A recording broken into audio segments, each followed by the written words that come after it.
Amém. Eu sinto de falar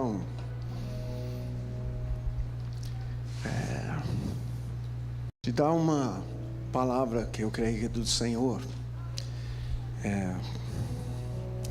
Eu tenho falado muito de Filipenses 2, desenvolvei a vossa salvação com temor e tremor. E nisso o Senhor tem me levado a fazer a igreja perceber que em Cristo nós passamos e precisamos passar por fases de desenvolvimento que nós conhecemos no natural. Algo que eu nunca ouvi falar disso, o Senhor falou sobre isso alguns anos atrás e pediu para eu começar a falar com a igreja sobre isso. Porque parece que nós chegamos à velhice e não somos maduros conforme a palavra diz, até que cheguemos à perfeita varonilidade, para não confundir, ele define isso, a medida da estatura da plenitude do Messias. Eu sei que diz Cristo nas nossas Bíblias, mas é a tradução da palavra Messias. Ou seja, está falando sobre Jesus como o Messias que foi enviado, que cumpriu a missão do Pai e passou essa missão para nós. Ou seja, o cristão maduro parece com Jesus no seu caráter e também no poder e autoridade que o Pai dá para dar continuidade à missão do Messias. Onde eu tenho falado sobre isso, as pessoas têm entrado nesse conceito, eu tenho que sair da infância.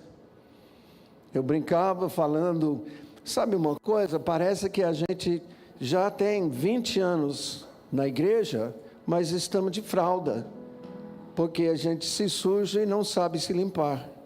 Ou seja, não confessa o pecado, não trata o pecado. Carregamos o pecado de um dia para o outro. Eu falava de outras coisas, não sabemos comunicar. A infância é o tempo que a gente aprende a comunicar. Não sabemos orar. Não sabemos expressar o que Deus fez em nossas vidas para dar o nosso testemunho. Isso tudo se aprende numa fase de infância. E a maioria da igreja nem sai dessa fase. Ou seja, cresce, chega à velhice, mas nem saiu dessa fase em Cristo, de descobrir quem sou eu em Cristo, qual é a minha parte no reino de Deus, no corpo de Cristo. Mas eu falo sobre isso porque uma vez eu ministrei isso aqui, e eu encontro agora uma congregação, uma família, aqui eu estou falando de vocês, mais madura. Estou observando e sentindo no Espírito que vocês não permaneceram 22, quando eu vim em novembro de 22, vocês não estão mais naquela fase. Eu percebo que tem crescido, tem avançado. É para ficar satisfeito. É para ficar feliz e dizer, Senhor, então, eu não quero parar não. Eu quero caminhar, quero continuar, mas eu quero te encorajar. Isso para mim, que venho de vez em quando, para mim é uma coisa que eu estou observando e é assim, nítido, notório. O crescimento. E eu não estou falando físico, lógico. Tem jovem que casou, tem jovem que eu vi em 22, que não tinha casado, agora tem filho. Isso é tremendo, mas eu estou falando no seu desenvolvimento em Cristo. Eu quero encorajar, continua, porque o Senhor está nos conduzindo nessa geração, no seu espírito, para chegar à maturidade. Muitos não vão chegar à velhice, antes de Jesus voltar, no natural, mas no espírito, sim. Não é necessário anos e anos para chegar na maturidade em Cristo. É necessário se submeter a toda obra do Espírito Santo que Ele quer fazer. E o Senhor vai nos conduzir a isso antes de Jesus voltar. Por quê? Porque Jesus merece o fruto do seu penoso trabalho. Qual é esse fruto? Discípulos maduros que parecem com Ele no mundo. Quando nós cantamos, a criação geme, é pela manifestação dos filhos de Deus, a sua imagem, maduros como Ele. E o Senhor está fazendo isso. Isso faz parte da razão, do motivo da gente estar ensinando sobre a intercessão do Messias. Amém? Amém. Põe o chaveiro ali que eu quero atender, né? O comando do Dan, tá? Você vai ver que tem Pai Nosso que estás nos céus. É para lembrar a você a fazer essa oração. Se você não esteve aqui esses dias, temos observado que essa oração é a oração que o próprio Jesus fazia todos os dias, parâmetros para a vida de intercessão dele como sumo sacerdote da ordem de Melquisedeque. E ele ensinou os seus discípulos e a multidão a fazer essa mesma oração. Primeiro, para aqueles que querem que o reino venha. Segundo, para os discípulos que querem continuar a missão que ele começou. Em Lucas 11 mostra que Jesus orava assim para curar os enfermos. Jesus orava assim para ressuscitar os mortos, para pregar o evangelho do reino, a missão que ele recebeu do Pai. Nós temos aqui o que eu chamo um selo, e tem um significado. Você vai ver em Êxodo 19, que a palavra diz que o Senhor falou com o povo de Israel: toda a terra é minha, você é minha propriedade peculiar, e você é para mim agora uma nação santa, reino de sacerdotes. Você vai ver que é um círculo, né? A terra, toda a terra é minha. E Jesus está enchendo a terra, norte, sul, leste e oeste, dos seus discípulos, que são da ordem de Melquisedeque. Por isso, M.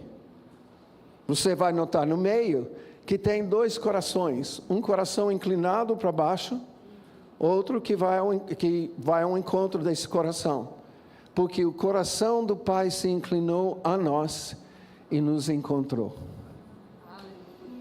Você vai ver que nesse encontro tem dois peixinhos, rabo, dando um rabo para o outro, tá? Assim, ó, de rabo. Na igreja primitiva, eles estavam vivendo a perseguição, tá? Você não podia chegar assim, aleatoriamente, e dizer: eu sou cristão, eu sou discípulo do Messias. Então eles chegavam, e começava a conversa. Se você queria saber como é que, se a pessoa era cristão como você fazia um arco, tá? E a pessoa, se era, completava esse arco fazendo um símbolo do peixe. Só que o peixe, a palavra peixe no grego é ichthus. E eles usavam cada letra de ichthus para fazer uma declaração de fé. Jesus é o Cristo, Filho de Deus, Salvador. Assim você identificava um para o outro que eram cristãos, portanto, irmãos em Cristo. E é por isso que está aí. E você percebe que tudo isso passa pela cruz. Está aí, nós confeccionamos isso para ser um lembrete, para ajudar você a lembrar, a fazer essa oração onde você estiver no dia a dia. A gente vai falar um pouco sobre isso. Agora, põe para mim o slide sobre Spotify. Tá? Eu queria te convidar, porque aqui eu estou com horário limitado. A minha esposa, que ficou descansando, porque ela chega no momento que não dá mais. Aí ela estava comentando hoje, queria tanto que você pudesse falar tudo, o que você vai falar hoje? Porque ela sabe que não tem horário para eu falar tudo que eu já tenho falado. Na nossa escola, a gente investia 24 horas de ensino em cima disso. Aí o Senhor levou a gente a fazer para o meu podcast no Spotify, tá? Você vai ver que é do Mike Shea. Eu tenho ali 14 horas sobre esse ensino. Várias coisas que eu não vou poder falar estão ali. E eu recomendo isso para você voltar a estudar. Não basta uma vez ouvir sobre isso. Você não vai assimilar só com as sessões que a gente tem tido. Tá? Estou te dando essa informação, não te custa nada a não ser o tempo que você investe, e encorajo você a pedir: Espírito Santo, eu quero ser solo fértil para a palavra do Senhor. Eu quero produzir fruto 30, 60, 100 vezes mais. Amém? Amém. Pode abrir a Bíblia, pode colocar aqui. Deixa um minuto para o pessoal pegar. Quem quer pegar ainda? Todo mundo pegou já o QR Code. Beleza. Mateus 6.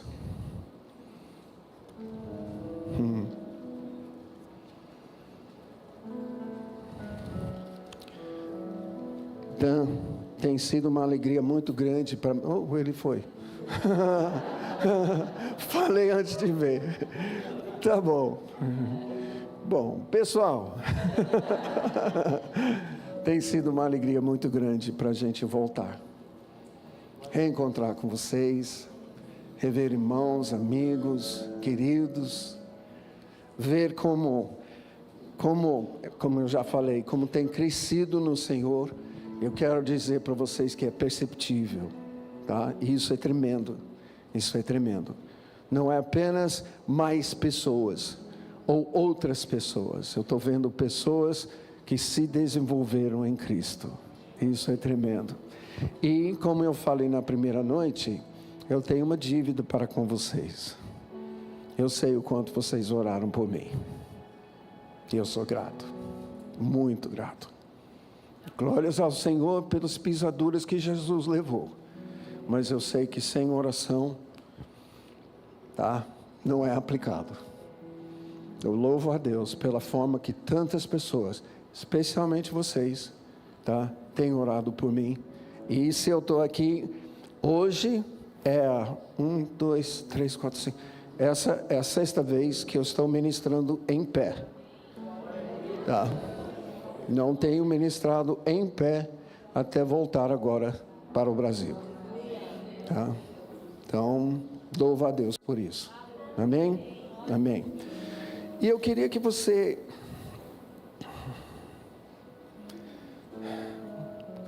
Eu queria pedir para você se colocar diante do Senhor e fazer uma oração própria. Tá? Porque falando, como Dan falou, primeira noite... Nós temos isso como Pai Nosso. Muitos têm uma experiência com isso, mas é litúrgico. Eu queria pedir para você orar, pedindo: Espírito Santo, eu quero aprender o que é novo. Eu quero aprender por que Jesus orava assim, para eu poder assimilar isso na minha vida. Faça a sua oração. Só um minuto. Faz a sua oração.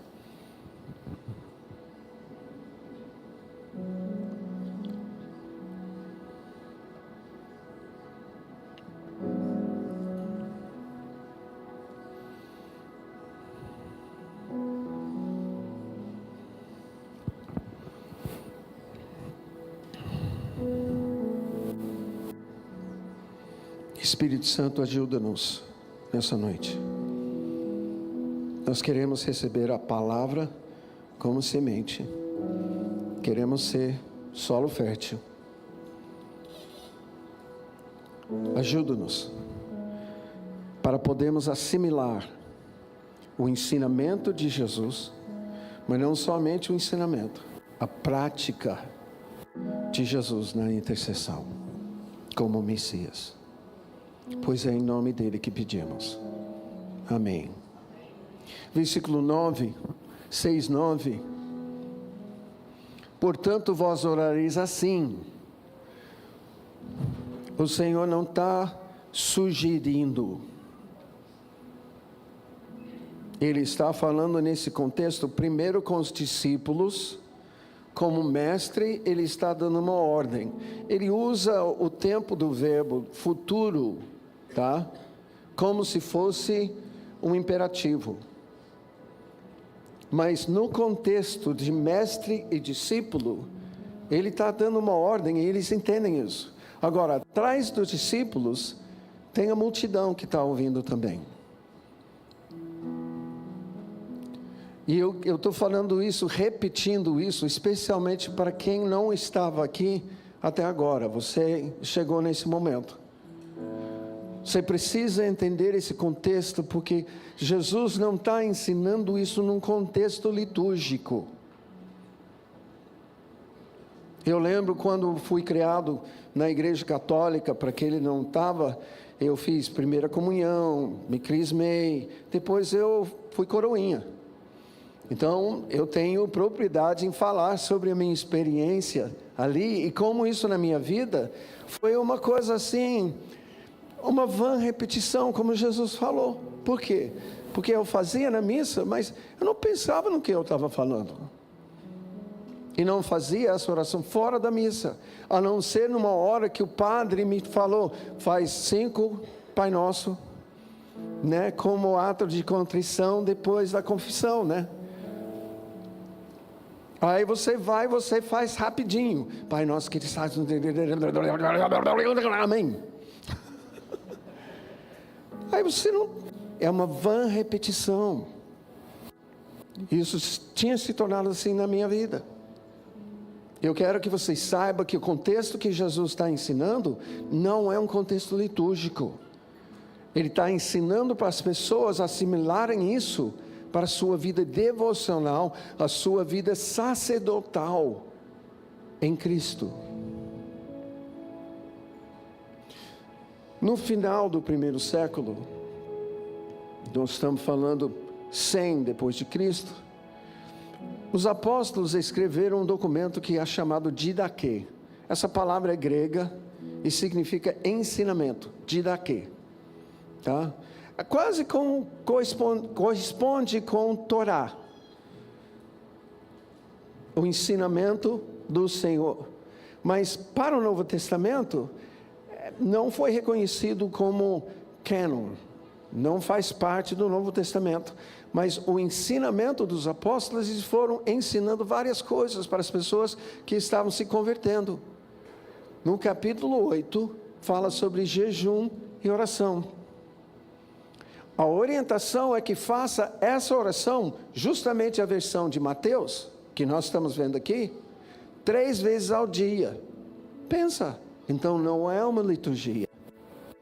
Porque você não vai no templo 3 vezes ao dia para fazer essa liturgia, para participar de uma liturgia. Era para as pessoas estarem orando, intercedendo nas suas casas, no serviço, onde estivessem. E Jesus está ensinando isso, assimila isso como o caminho pelo qual, o que eu falei aqui, os parâmetros. Você vai orar como ele ensinou, porque é específico. Vós orareis assim, desse jeito. Eu sei que pode parecer, e deixa eu falar uma coisa. Eu estou falando isso e parece que é tão simples, né? A simplicidade, para aqueles que estiveram aqui esses dias, a simplicidade é profunda, né? Agora, posso falar outra coisa sobre simplicidade? Como seres humanos, nós somos autossuficientes e queremos poder dizer, eu consegui. Compartilhei na primeira noite que o Senhor fez uma pergunta para mim, como professor de seminário, diretor do próprio seminário, missionário. Ele perguntou, Mike, com todo o seu pedigree, Você acha que você consegue fazer uma oração melhor do que a do Messias? De repente, essa pergunta me ofendeu. A simplicidade do Senhor muitas vezes nos ofende. Nós queremos ser autossuficientes e temos que tomar cuidado, porque isso se torna orgulho e soberba. Então, nesse momento, quando eu me arrependi em relação a isso, Senhor, me perdoa, eu joguei fora, eu não tinha feito essa oração durante anos e anos e anos. Professor no seminário, ignorando as palavras de Jesus, vós orareis assim. No outro texto em Lucas, vós, quando orardes, dizei, ordem. Por quê? Me feriu, me ofendeu. Eu sei das coisas, eu sei orar. Não. Quando eu vi que eu não sabia, que eu nem tinha me submetido ao Espírito Santo para aprender como ele tinha ensinado Jesus a orar, eu falei, Senhor, me perdoa. Eu quero aprender. E essa simplicidade, primeiro me ofendeu, mas depois tem me instruído e tem me enchido. Eu falei que na escola é 24 horas de ensino sobre isso. Não é pouco. Hoje eu acho que teria umas 30. Tá? Porque isso foi em 2016. 10 anos atrás. Agora tem mais coisas. Nós precisamos, eu quero te convidar a se humilhar diante do Senhor, pedindo, Senhor, então, eu quero aprender com Jesus. Por que ele falou isso? Pai nosso que estás nos céus, santificado seja o teu nome. Nós vimos até isso até ontem. Agora, venha o teu reino, faça-se a tua vontade assim na terra como no céu. Essas duas frases têm a ver uma com a outra. Por isso eu vou tratar como se fosse uma frase, tá? Venha o teu reino. Nós sabemos que Jesus, como Messias, ele veio a primeira vez para poder pregar boas novas a todas as nações, a começar com Israel. E para isso ele gerou discípulos e disse aos seus discípulos, fazei discípulos de todas as nações. É por isso que essa oração, essa intercessão do Messias, chega a nós. Porque o Evangelho foi de Jerusalém, de cidade em cidade, nação em nação, geração em geração.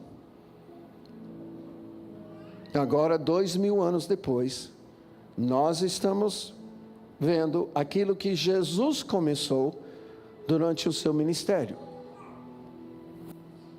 Agora, venha o teu reino. O Messias veio a primeira vez para se entregar, estabelecer um padrão para os seus discípulos que vão levar não somente a mensagem, vão cumprir a missão que ele começou e padronizou em todas as nações. Só que isso tem que se renovar, não é de cada ponto geográfico, não somente. Isso porque levou tempo. Isso tem que ser gerado em cada geração que nasce. Isso levou tempo. E o que nós observamos é que teve muitas gerações que isso não foi assimilado. O ensinamento de Jesus, a missão do Messias. Eu digo isso porque parece que durante anos o Senhor se importou mais com o avanço da mensagem do que com a plena maturidade da igreja. Mas agora, com a vinda do Messias a segunda vez para estabelecer o seu reino, julgar o mal, estabelecer o seu reino, parece que agora o que importa é maturidade. Eu sei que quando ele fala, venha o teu reino, nessa oração, é um sentido que ele está pedindo, Senhor, venha o reino do Messias. Porque esse reino é que vai ser justo. Até então a gente vai viver na injustiça. Vai haver injustiça. Nós sabemos que vai ser estabelecido um império das trevas na sua maturidade e vai ser semelhante aos dias de Noé e de Ló, em que a injustiça vai reinar, parece. O Senhor vai nos guardar nesse tempo. Então, esse venha o teu reino, sim, significa, vem o reino do Messias. Mas no contexto, está se referindo a algo que é algo para o nosso tempo. Não está falando só no porvir. Eu quero que você entenda. Em Coríntios, a palavra diz que o reino de Deus não consiste em bebida e comida e bebida. E sim, o reino de Deus é paz, alegria e justiça.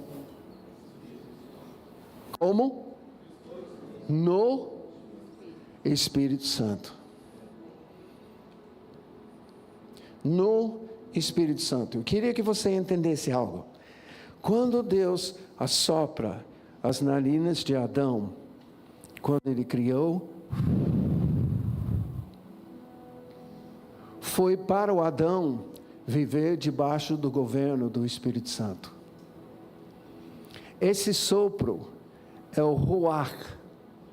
Esse sopro, na Bíblia, se entende como o próprio Espírito de Deus, agora enchendo um homem, o ser humano que ele criou. Era para a humanidade viver debaixo do governo, da condução do Espírito Santo. Esse vem o teu reino, fala sobre essa restauração. Por quê? No momento que o ser humano pecou, ele recusou o governo do Espírito Santo. Como isso? Ele foi tentado no jardim. A palavra diz em Coríntios que ninguém é tentado além do que possa suportar.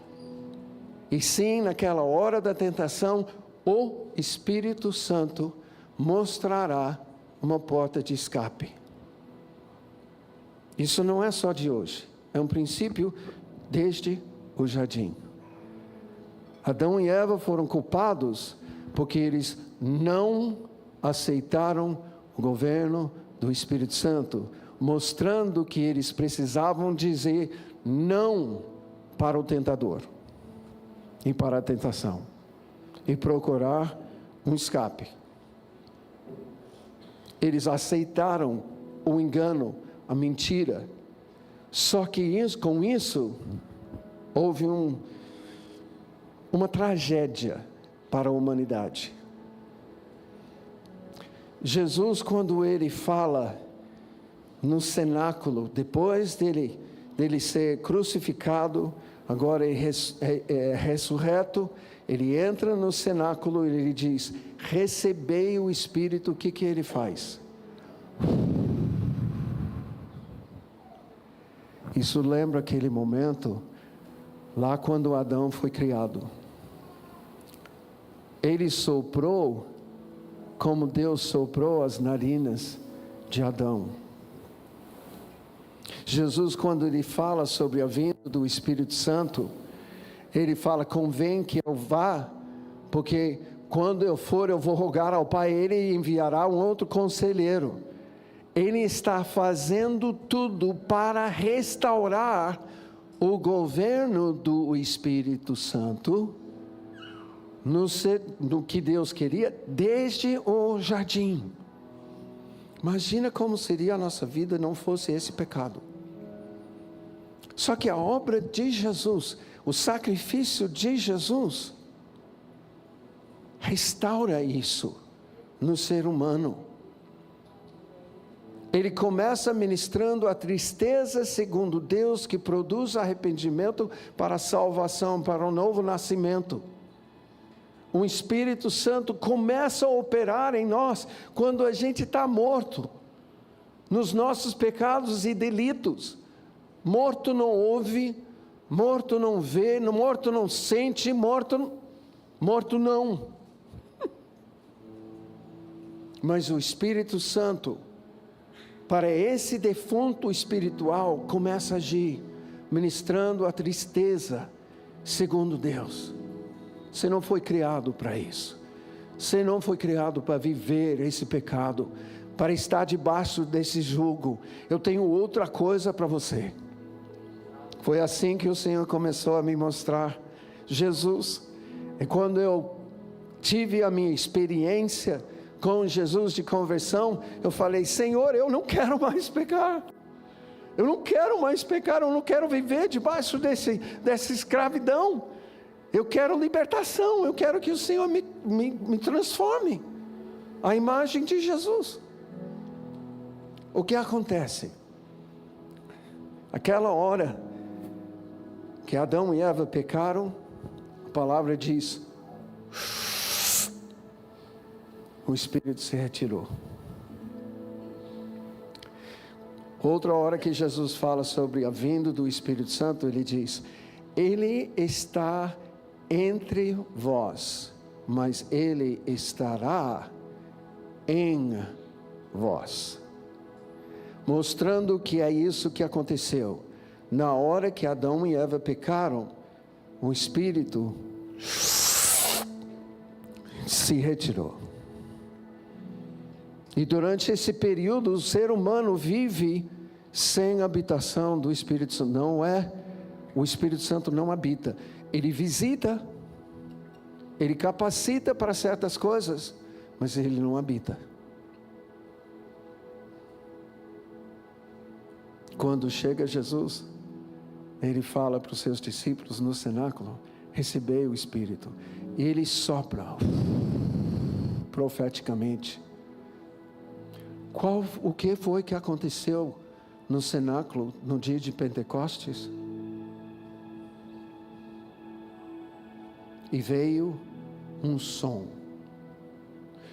Vocês ouviram o meu sopro agora?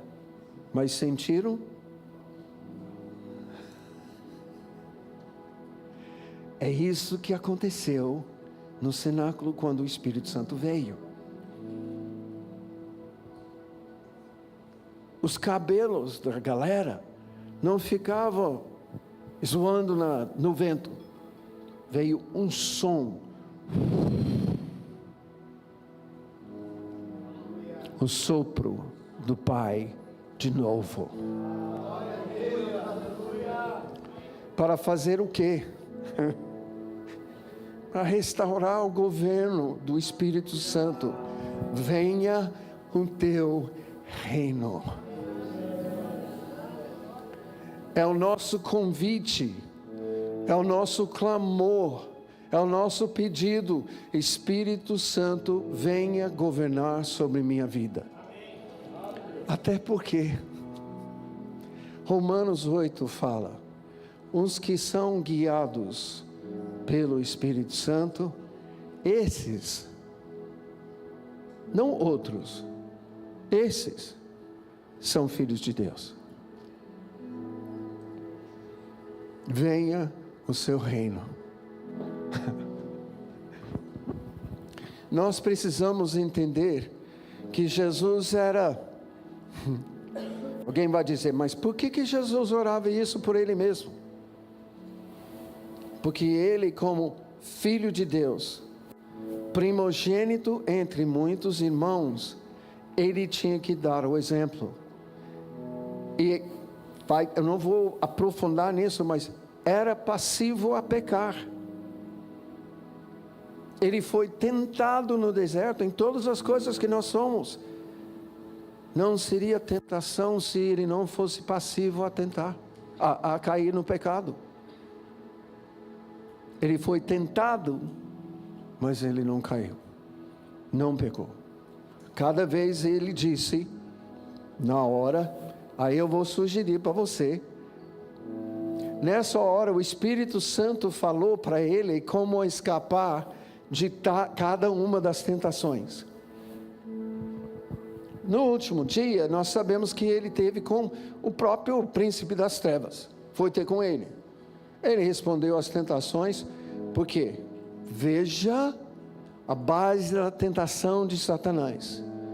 2 das 3 tentações, Satanás, se tu és o Filho de Deus, o que tinha acabado de acontecer? Jesus foi para o batismo. Naquela hora, abriram-se os céus, o Espírito Santo desceu como pomba sobre ele, e uma voz do Pai: Tu és o meu filho muito amado, em quem me comprazo. Outro evangelho diz: Esse é meu filho muito amado, em quem me comprazo. Eu não sei onde estava o tribufoso, mas eu sei que ele ouviu quando o pai falou: Esse é o meu filho muito amado. Ué, cadê? Porque a base da tentação dele foi: se tu és o Filho de Deus. Outra tentação: se tu és o Filho de Deus. E Jesus respondeu, tirando isso de letra, tá? Você acha que eu não ouvi a voz do meu Pai? Aí o Espírito Santo deu para ele palavra.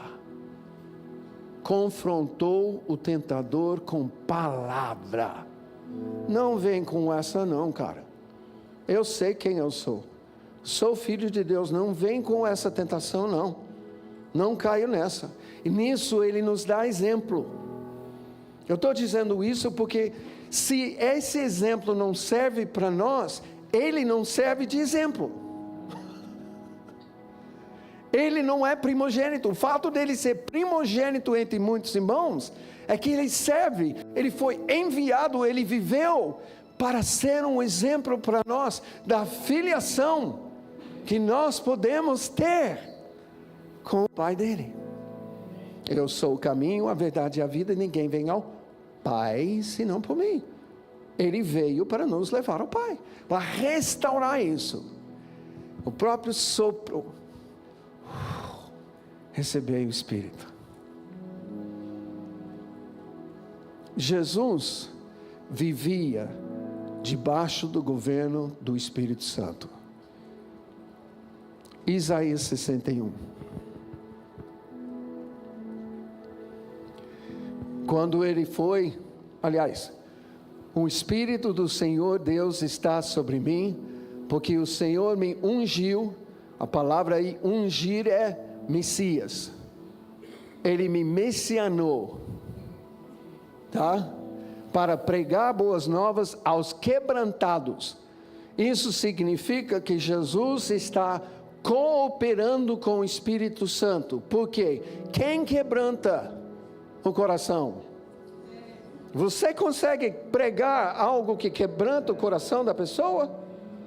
É o Espírito Santo que quebranta o coração. Jesus tinha que discernir os quebrantados de coração.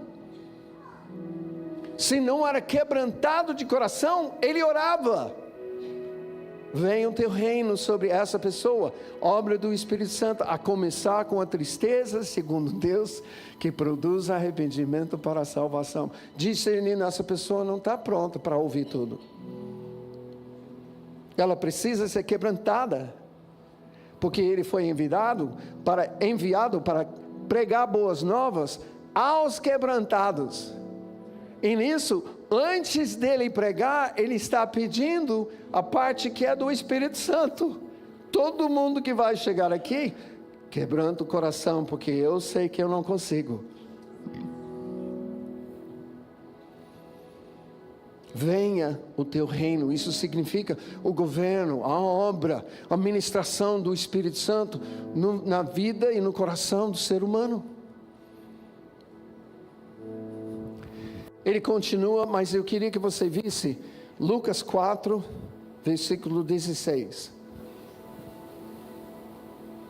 Porque Jesus, indo para Nazaré, onde fora criado, entrou num sábado na sinagoga, segundo o seu costume, e levantou-se para ler. Deram para ele o livro do profeta de Isaías, e abrindo o livro, achou o lugar, abrindo o livro, achou o lugar. Isaías é um livro grande, tem 66 capítulos, onde estava escrito: o Espírito do Senhor está sobre mim, pelo que me ungiu para evangelizar, pregar boas novas aos pobres, tá? Ele está citando a profecia de Isaías 61. Com isso ele está dizendo: eu sei quem eu sou filho de Deus, o Pai me enviou como o Messias, porque essa profecia para o povo em Israel nesse momento era a profecia da época sobre o Messias. Todo mundo estava esperando um Messias político, um general de guerra que se levantasse e guerreava contra os romanos e expulsasse Roma de Israel. Não era o plano do Pai. Jesus veio para se entregar, para salvar a humanidade, a começar com Israel, que tinha uma aliança com o Senhor, uma revelação do Senhor. Por isso ele vai para esse povo que tem história com o Senhor. O Espírito do Senhor está sobre mim. Quando ele cita isso, ele está dizendo: o que eu estou fazendo é a tradução correta, é a interpretação correta dessa palavra. Até então, eles estavam interpretando isso de uma forma socioeconômica. Eles não entendiam. A gente vai ver, por exemplo, enviou-me a proclamar libertação aos cativos. Eles estavam pensando sobre isso de forma natural. Por quê? Porque eles foram levados cativos na sua história. Eles eram cativos debaixo da opressão de Roma nesse momento, que estava na sua terra 200 anos já.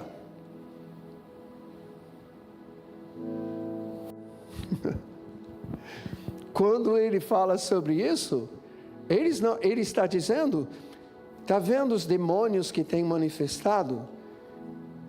E eu dei uma palavra e eles tiveram que sair. Essa é a interpretação dessa frase: libertação aos cativos. Foi um choque para todo mundo. Só que estabeleceu um padrão para nós. Com isso, Jesus está estabelecendo o padrão da missão do Messias. E nós podemos ver isso nas palavras de Isaías 61, que Jesus lê e afirma. Com isso, ele está dizendo: gente, eu sou o Messias.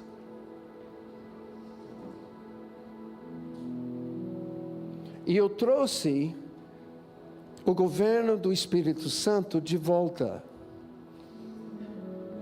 É justamente esse governo do Espírito, nesse governo do Espírito Santo, que tem quebrantamento, tem cura, libertação, ressurreição, purificação de lepra. Tudo que Jesus fazia, ele fazia com uma expressão do reino do seu Pai, do governo do Espírito Santo. Então, entenda a palavra, essa frase, na oração, na intercessão, que Jesus fazia: venha o teu reino, venha o governo do Espírito Santo, que vai restaurar a humanidade para o Pai. Venha o teu reino. Nisso, a gente não vai fazer isso agora, porque eu tenho outra coisa que eu preciso acrescentar a isso. Mas a gente podia fazer um estudo, e devia. Você vai encontrar isso no Spotify, tá? Naquelas lições, para ver quais são as obras do Espírito Santo. O que é que o Espírito Santo faz na vida do ser humano? Eu falei sobre, ele ministra a tristeza segundo Deus que produz arrependimento para a salvação. Mas não somente isso, ele guia, ele conduz. Toda a obra dele é encontrada em Gálatas, na lista dos frutos do Espírito Santo. Em 1 Coríntios 12, nos dons do Espírito Santo.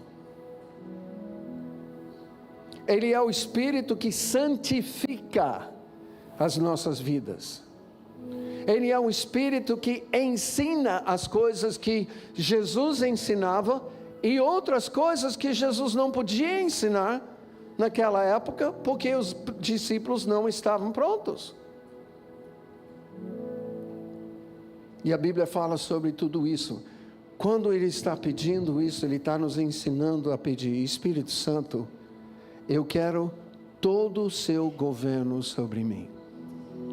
Agora, porque é uma intercessão, ao dizer, venha o teu reino, e clamar isso pela vida da minha próxima aqui, eu estou pedindo, o Senhor intercedendo, venha o governo do Espírito Santo sobre ela, sobre meu pai, sobre minha mãe, sobre o meu irmão, sobre o meu vizinho, sobre o meu colega. Você já orou assim por alguém?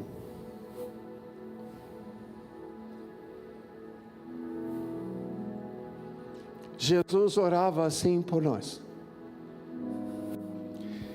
Ele fala em João 17, na sua oração sacerdotal: Pai, eu não peço apenas por esses, mas eu peço por todos aqueles que virão a crer por causa da sua palavra.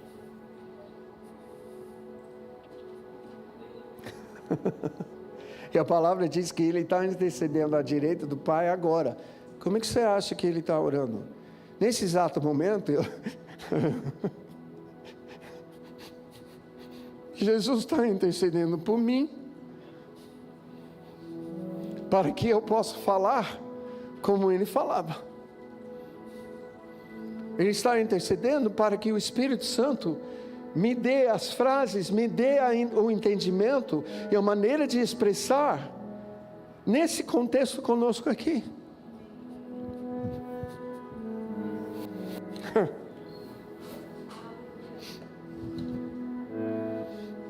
Isso me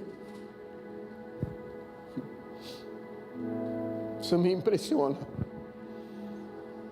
porque Jesus podia estar no trono nesse momento, desfrutando da adoração das nações,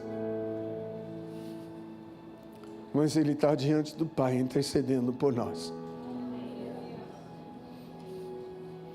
até terminar. Não que Ele despreze, mas é como se Ele dissesse: eu não terminei ainda, Pai. Eu sei que a minha tarefa não terminou.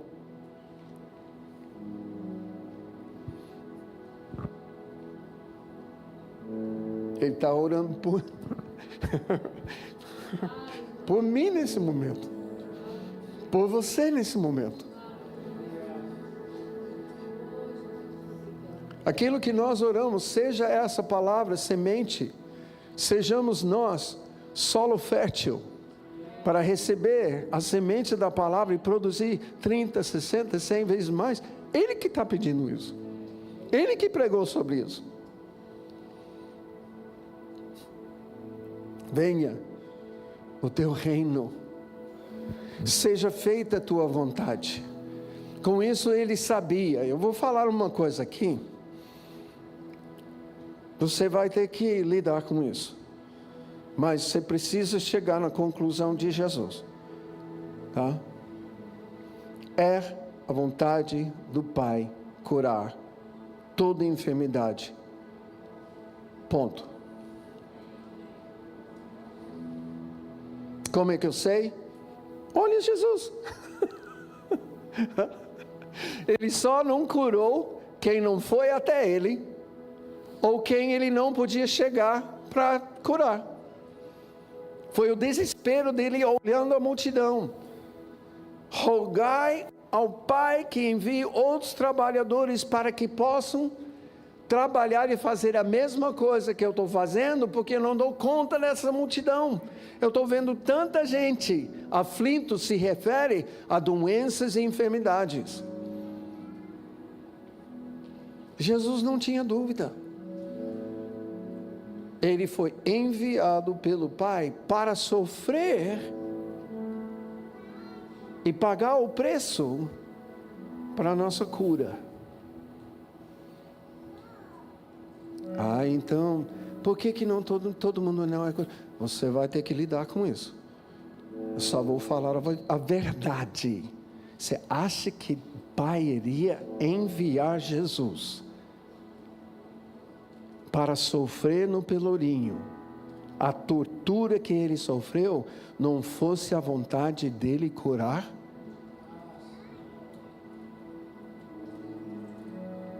Olha para a criação.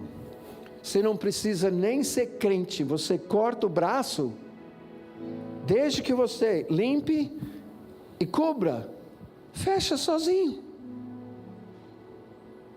Pode deixar uma cicatriz, porque o Pai é o Criador. Ele criou esse corpo para se curar.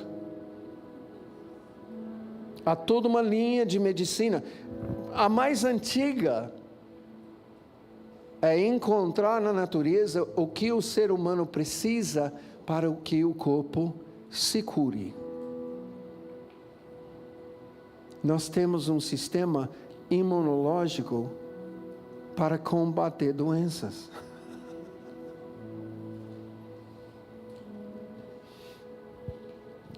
É a vontade de Deus que todos venham ao arrependimento. Está em Tiago.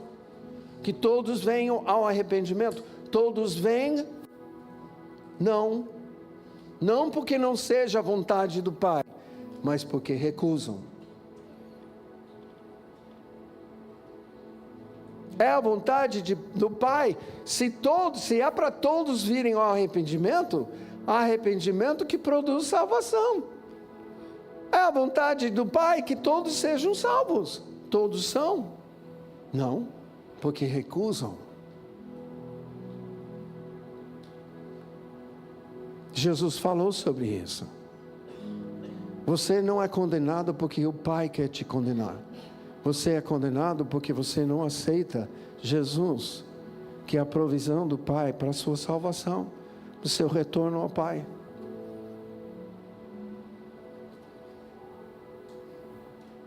Por isso eu vinculo: venha o teu reino, seja feita a tua vontade, assim na terra.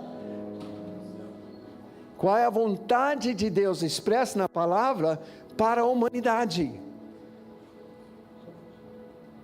E aí nós podemos orar com convicção: Pai, é a tua vontade. Eu estou orando assim: é tua vontade. Jesus merece minha cura pelo sofrimento dele. É fruto do seu penoso trabalho. Pelas suas pisaduras eu fui curado. Nesse momento, no ano passado, eu não conseguia dar 100 passos, e esses passos com andador. Eu com 68 quilos. Eu acho que nesses dias aqui em Vitória, eu já achei mais 5 quilos. Tá? A cintura já começou a apertar. Então, tem saúde. Imagina eu com 68 quilos. Varetinha. Mas eu sei que é a vontade do Pai curar. Então eu oro: seja feita a tua vontade, não somente por mim. Tá? Eu vi o Dan orar pelo seu pai, já colocar a mão. Quanto que nós oramos a primeira vez aqui? E quanto que nós oramos durante a dinâmica? Não foi uma vez não, só, né? Muitas vezes. E nós confiamos no Senhor. Vai completar a cura. Por quê? Porque é a vontade do Pai. Tá? Quando Jesus ora, vem o teu reino, Ele está se referindo à missão também, que Ele recebeu do Pai. Porque se não é o poder e a autoridade que o Espírito Santo traz, o Espírito do Senhor está sobre mim para libertação aos cativos, para curar. Se não é esse poder e essa autoridade, não vai acontecer. Jesus sabe que é o poder do Espírito Santo que habita nele, que capacita ele a cumprir essa missão. Jesus vivia debaixo do governo do Espírito Santo, querendo cumprir a vontade do Pai. Você quer? Obrigado pelo sim, mas faltou aqui. Eu sei que é óbvio, só que você ora todos os dias assim? Jesus, para fazer isso, orava assim todos os dias.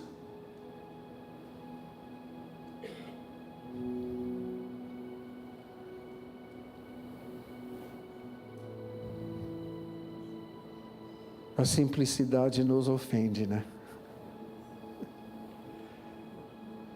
Vamos pegar com mais uma frase. O pão nosso de cada dia dá-nos... Fala alto. Hoje. Qual é o time da oração?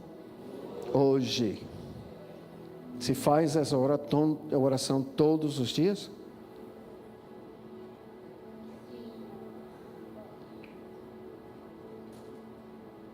O princípio da intercessão, e se pedirmos, Ele fará. Se não pedirmos, Ele não fará. O pão nosso de cada dia dá-nos hoje. Tem alguma falta de provisão na sua casa? Nem todo mundo falou não, graças a Deus. Porque eu estou querendo te mostrar algo. Teve uma hora que o Senhor me mostrou a importância disso. Uma experiência que para a minha vida foi um sinal e símbolo em cima dessa oração. Eu estava na minha hora devocional e vinha, pede o pão de cada dia, pede o pão de cada dia, pede o pão de cada dia. E não saía isso da minha cabeça, pede o pão de cada dia. Parei, estava no meu escritório, fui para a cozinha onde estava Marlene. Falei, Marlene, a gente precisa orar um negócio aqui, me dá as mãos. Ela, tá bom. O Senhor, o pão nosso de cada dia dá-nos hoje. Amém. Tão simples assim. Não fui inventando moda. Dali uns 45 minutos, no nosso portão, fui para lá, uma senhora japonesa. Ô pastor, eu conhecia, igreja local em Londrina. Cheguei, ô irmã, pastor, o senhor aceita uma oferta? Falei, claro. Ela olhou para o filho, filho, pode trazer. Ele desceu, tá, do lugar do motorista, desceu, foi para o porta-malas, abriu, tinha umas 20 sacolas. O pão nosso de cada dia dá-nos hoje.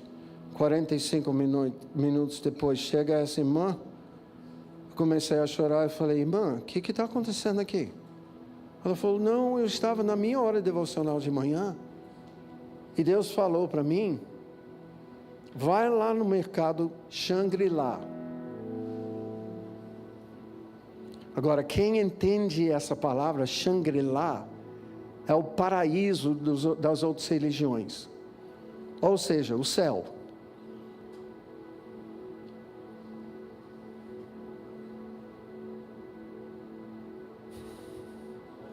Eu falei, que isso, Deus? A questão é, Shangri-La, naquela época, era o melhor mercado de frutas e verduras de Londrina. Eu fiquei chocado. Sabe por quê? Ela ouviu isso de Deus antes que eu orasse.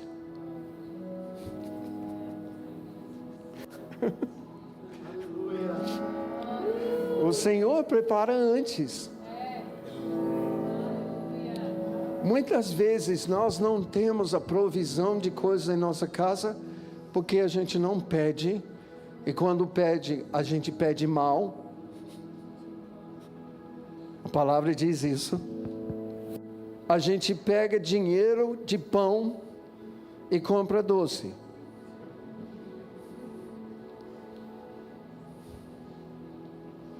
E a gente não tem a atitude de filho, que é, eu sei que o vai providenciar. Então, todos os dias, porque Jesus mesmo deu esse exemplo e ensinou, eu vou pedir: Pai, pão nosso de cada dia, dá-nos hoje.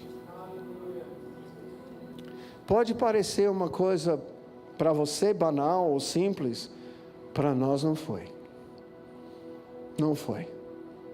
Justamente nos dias que o Senhor estava ensinando sobre essa oração, Ele me dá essa lição. Isso se tornou padrão para a nossa família. Eu teria mais 2 horas de coisas que eu posso falar para vocês, e essas coisas acontecem até os dias de hoje.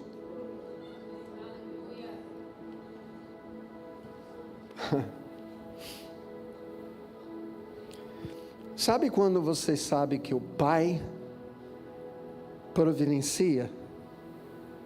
Quando você não tem nada. E do nada vem. Não se desespere nesse momento. É hora de ser filho, filha. E saber quem é o Pai. Ele é provedor. Uma das primeiras coisas que o Senhor mostrou para Israel, quando Ele trouxe Israel para si, disse que esse é meu filho, é meu primogênito. A palavra de Moisés para Faraó falando sobre Israel. Israel é meu filho, meu primogênito. Uma das primeiras coisas que Deus revela da sua paternidade é o maná. É impossível ouvir o pão nosso de cada dia e não lembrar em Israel do maná, que caía todos os dias, menos no sábado. Então, no dia antes do sábado, pega a porção dobrada. Por quê? Porque o Senhor deu uma porção dobrada na sexta-feira. E avisou: sábado não vai ter.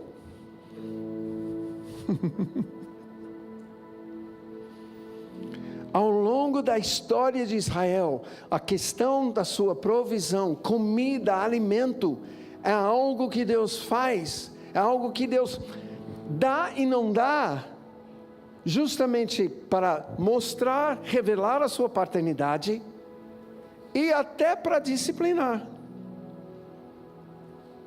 Eu sei que isso não acontece hoje, mas antigamente não era incomum o pai falar para o filho: você desobedeceu, não vai jantar, vai dormir, vai ficar no teu quarto. Hoje em dia é escândalo. Ah, não. Ah, para. Ninguém vai morrer por perder uma refeição. Todo mundo tem uns quilinhos sobrando aqui, ó. Muitos têm comida por um mês. Estocado. Não vou alistar os nomes, mas eu estou nessa lista também, tá?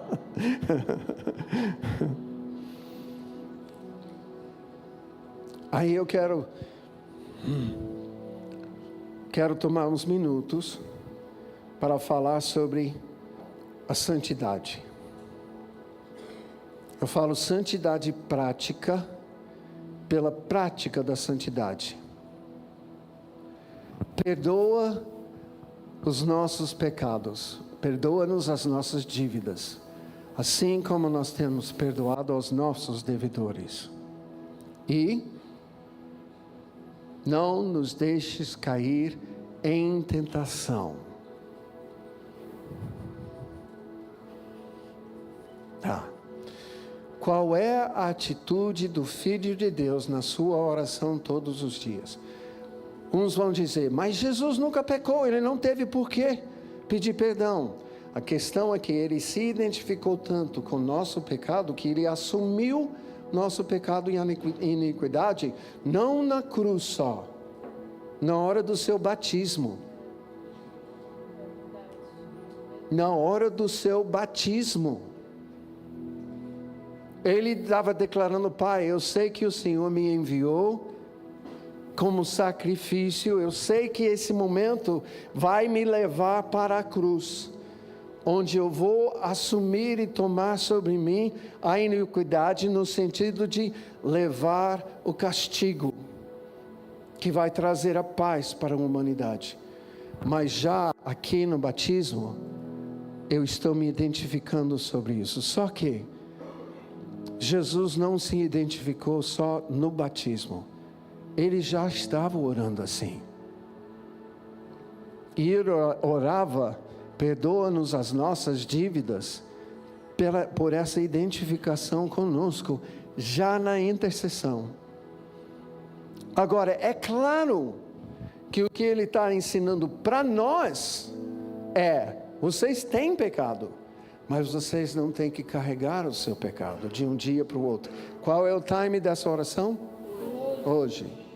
Implícito, todos os dias nós vamos fazer um levantamento para ver se a gente pecou nesse dia. No mínimo uma vez por dia. Melhor é que a gente recebe a convicção do Espírito Santo na hora que pecamos e já trata. Mas se não, é para antes de colocar a cabeça no travesseiro, para não dar lugar ao diabo,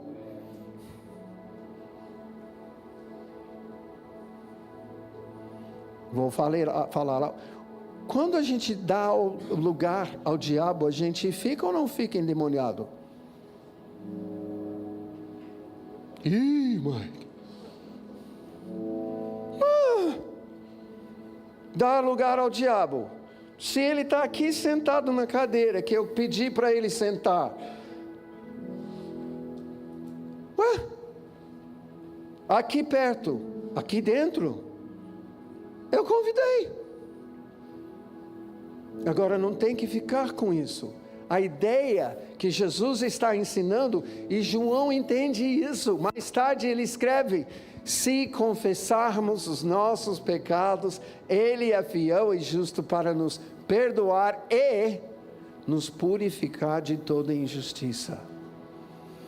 Essa prática de confessar os seus pecados todos os dias é fruto de arrependimento. Mas você está dizendo que... E a questão de eu cometer o mesmo pecado hoje, amanhã e depois... Bom, o que vai acontecer, porque a grande maioria das vezes as pessoas não fazem o que está escrito. Não, se eu repetir hoje eu não estou arrependido. Não, se você está arrependido, você vai pedir perdão hoje. Repetiu amanhã, vai repetir o perdão, o pedido de perdão amanhã, vai confessar amanhã. Só que vai assegurar que está confessando para Deus, e está pedindo perdão da pessoa contra quem você pecou. O que o Espírito Santo faz nisso? Ele nos purifica de toda injustiça.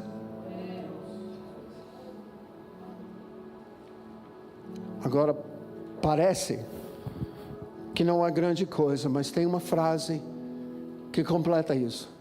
Não nos deixe cair em tentação. Como que Jesus viveu sem pecar?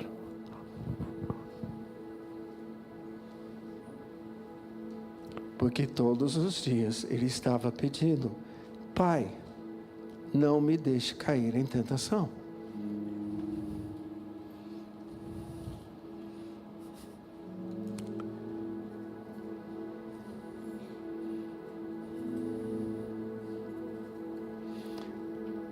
Já é importante na sua vida a questão de não querer pecar, justamente para não perder comunhão com o Pai? Jesus tirava a lei de letra, não tinha nenhum problema. Ele estava orando sobre isso em relação a atitudes, coisas pequenas. Pai, não me deixe cair em tentação. Sabe por que nós acabamos pecando mais? A gente não pede.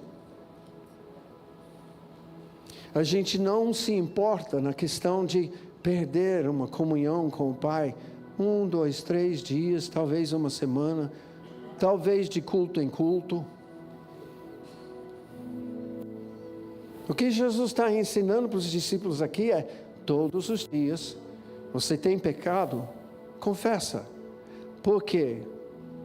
Porque o Espírito Santo vai te purificar de toda injustiça. Vai perdoar o ato de pecado que você está confessando, mas ele vai além, ele vai na raiz. O que está dentro de você, qual é a atitude carnal que te leva a pecar? Porque esse pecado é fruto de tentação.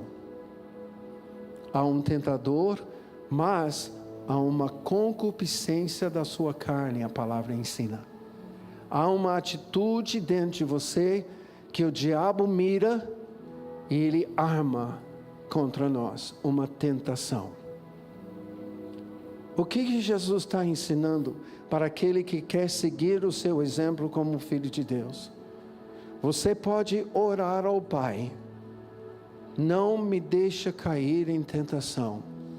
E o Pai vai te atender como tem me atendido.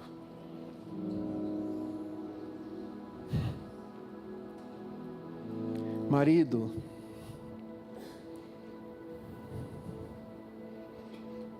não preciso nem falar que você já ouviu do Espírito Santo.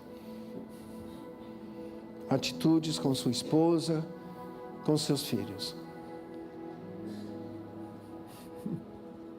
Confessa. Ah, mas eu não posso confessar. Vou ficar humilhado diante da minha esposa, diante dos meus filhos. Imagina isso, eu pedi perdão por um momento que eu gritei, por um momento que eu xinguei. Imagina, eu estou imaginando mesmo, você não pedir perdão. Ladeira abaixo, ó. Você não ganha respeito, você perde respeito. Você não ganha o favor de Deus, você perde o favor de Deus. Você não ganha o respaldo de Deus, você perde o respaldo de Deus no seu lar. Eu estou falando primeiro com os homens, porque no final das contas, nós somos o sumo sacerdote do nosso lar. Durante muitos anos eu já vi: não, vamos deixar essa parte espiritual para minha esposa. Chega, o Espírito Santo está movendo no mundo agora, restaurando o papel masculino no mundo. Homens, você quer ser homem de Deus? Siga o exemplo de Jesus. Não tem homem mais macho do que Jesus. Sigamos, meus irmãos, o exemplo dele. Abracemos as nossas famílias, a nossa esposa, os nossos filhos, para clamar: Pai, Pai, o Senhor é o nosso Pai, da minha esposa, dos nossos filhos. Pai, eu sei que o Senhor está aqui conosco. Santificado seja o teu nome no nosso lar. Santifica o teu nome em nosso lar. Venha o teu reino, o governo do Espírito Santo sobre o nosso lar. Seja feita a tua vontade. É para isso que a gente dedica os nossos filhos ao Senhor, clamando: Senhor, o Senhor me deu esse nosso filho. Seja feita a tua vontade na sua vida, não a minha, a tua.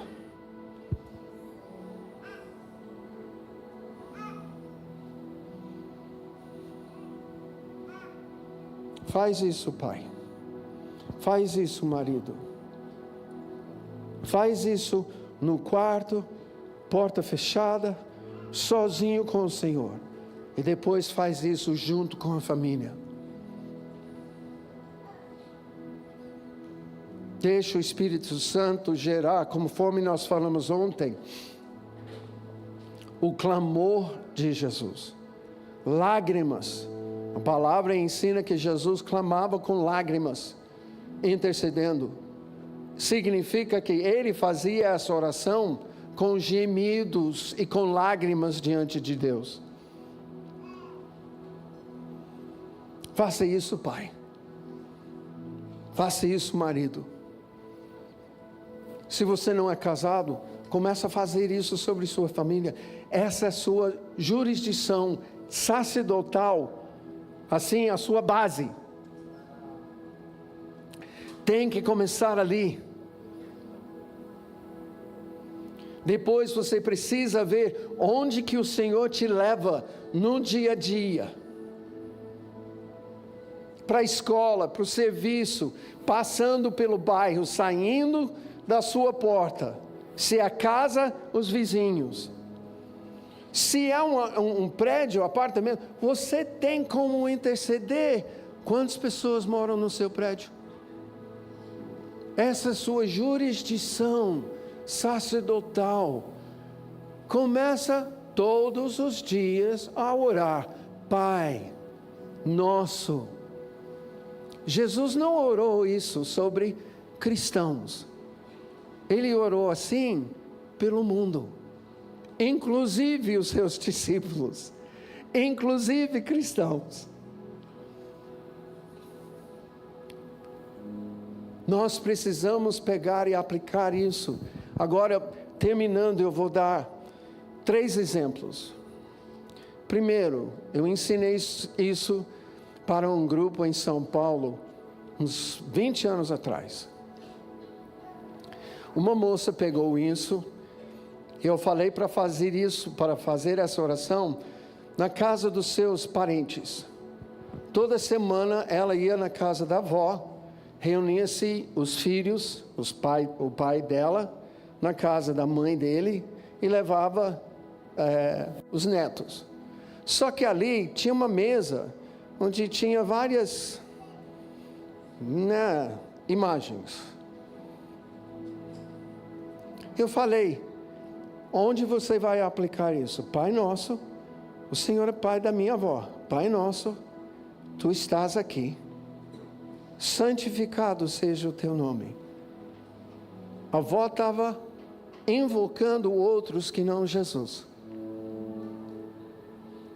Ela deu testemunho depois, que de repente um dia ela chega lá e a avó: Netinha, vem cá. Não é que você está estudando Bíblia nessa escola que você vai? Você não podia sentar comigo e fazer um estudo bíblico? Me ensinar a Bíblia? Algo que ela jamais imaginava. Por que não acontecem essas coisas? Porque a gente não ora. Não é porque o Senhor não quer. Não é porque não pode acontecer. Muitas vezes a gente vai sem orar, então não preparamos o caminho. Não estamos pedindo para o Espírito Santo ir antes de nós. Nós queremos fazer na nossa força, na nossa conversa, no nosso debate. Ninguém fez isso com amigo ou familiar, né? Tentando convencer. Todos nós fizemos isso já. Não, você está errado. A Bíblia diz isso. Parece que é porque nós temos que contar com a obra do Espírito Santo. Venha o teu reino, seja feita a tua vontade, assim na casa da minha avó, como no céu. Santificado seja o teu nome. Venha o teu reino, livra a minha avó do mal. Na vida de alguém, caiu uma ficha agora? Caiu? Tá, é importante. Outro exemplo, uma senhora que era dona de uma escola para crianças, um jardim de infância. Ela pegou e começou a orar todos os dias sobre isso, tá? Até então, acidentes na escola, coisa comum, criança caindo, aí tem que dar ponto, criança caindo, quebrando o braço, quebrando a mão, tem que levar no pronto-socorro, tem que pôr gesso, etc, etc. Ela começou a orar. Índices. Só que além disso, sabe aquela picuinha que acontece entre pessoas que estão trabalhando aí no ambiente de escolar? Começou a reinar paz. Porque o reino de Deus é paz, alegria e justiça no Espírito Santo. Aí vem um testemunho de um pastor aqui de Vitória, que trabalhava na base naval. Ali, quando tem acidente, não é assim, levar pontos, é perder o braço, é perder um pé, é perder uma perna, é morrer. Ele foi solicitado para começar a ensinar a Bíblia, e ele ensinou sobre isso, e eles começaram a fazer essa oração todos os dias.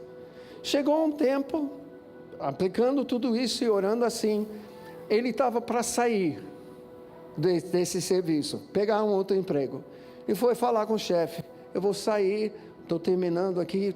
O chefe falou: não, você não pode. Não pode. Como não posso?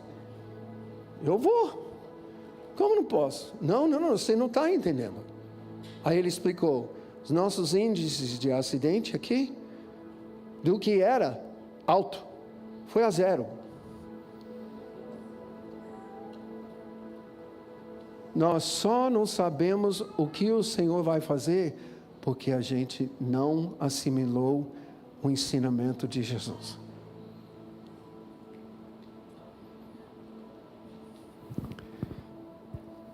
Curva sua cabeça nesse momento e te peço. Nós temos uma capacidade dada por Deus de nos ver em certos lugares, mesmo que a gente não esteja. Eu queria que você visse no seu lar, junto com a sua família. E deixa aqui a oração para pessoas que não gravaram ainda, tá? Pai nosso que estás nos céus. Porque nesse momento, eu quero te conduzir a fazer essa oração sobre sua família, vendo os membros da sua família. Veja o ambiente do seu lar, a cozinha, os quartos, sala, todos os ambientes do seu lar. Porque esse é o lugar físico, geográfico, que o Senhor está querendo manifestar o reino dele. E vendo isso e reconhecendo que o Senhor é Pai de toda a sua família, ore em voz alta comigo. Pai nosso, que estás nos céus, santificado seja o teu nome. Venha o teu reino, faça-se a tua vontade, assim no nosso lar, como no céu. O pão nosso de cada dia, dá-nos hoje. Perdoa-nos as nossas dívidas, assim como nós temos perdoado aos nossos devedores. Não nos deixe cair em tentação, mas livra-nos do mal, pois teu é o reino, o poder e a glória para sempre. Amém. Mais um. Queria que você se visse agora com ou colegas de escola ou colegas de serviço. O lugar que você trabalha ou onde você estuda. O Senhor te colocou nesses lugares como intercessor. É para você fazer o que Jesus faria nesse lugar, intercedendo. Veja os seus colegas. Veja os ambientes que você ocupa com eles no dia a dia. Abraça eles em intercessão, como Jesus abraçou e nos abraça quando Ele intercede. E diga em voz alta: Pai nosso, que estás nos céus, santificado seja o teu nome. Venha o teu reino, faça-se a tua vontade, assim no serviço, na escola, como no céu. O pão nosso de cada dia dá-nos hoje.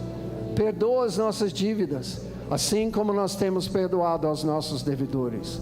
Não nos deixes cair em tentação, mas livra-nos do mal, pois teu é o reino, o poder e a glória para sempre. Mais um.